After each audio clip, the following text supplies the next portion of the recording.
রেলগাড়ির কামরায় হঠাৎ দেখা। ভাবিনি সম্ভব হবে কোনোদিনও। আগে ওকে বারবার দেখেছি লাল রঙের শাড়িতে, ডালিম ফুলের মতো রাঙা। আজ পরেছে কালো রেশমের কাপড়, আঁচল তুলেছে মাথায়, দোলন চাপার মতো চিকন গৌর মুখখানি ঘিরে। মনে হলো কালো রঙের একটা গভীর দূরত্ব ঘনিয়ে নিয়েছে নিজের চারদিকে, যে দূরত্ব সর্ষে ক্ষেতের শেষ সীমানায়, শাল বনের নীলাঞ্জনে। থমকে গেল আমার সমস্ত মনটা। চেনা লোককে দেখলেম অচেনার গাম্ভীর্যে।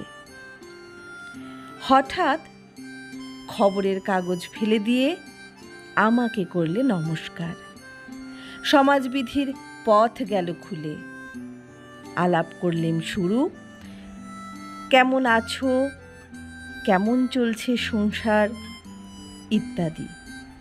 সে রইল জানালার বাইরের দিকে চেয়ে, যেন কাছের দিনের ছোঁয়াচ পার হওয়া চাহনিতে।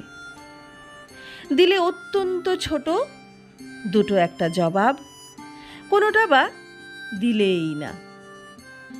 বুঝিয়ে দিলে হাতের অস্থিরতায়। কেন এসব কথা? এর চেয়ে অনেক ভালো চুপ করে থাকা।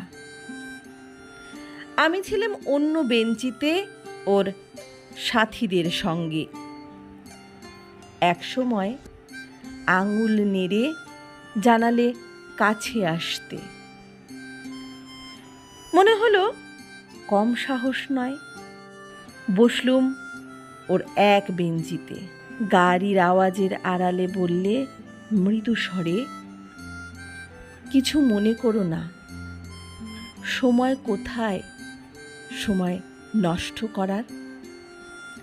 আমাকে নামতে হবে পরের স্টেশনেই। দূরে যাবে তুমি। তাই যে প্রশ্নটার জবাব এত কাল থেমে আছে, শুনবো তোমার মুখে।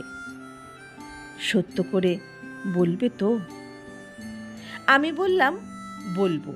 বাইরের আকাশের দিকে তাকিয়েই শুধলো, আমাদের গেছে যে দিন একেবারেই কি গেছে? কিছুই কি নেই বাকি?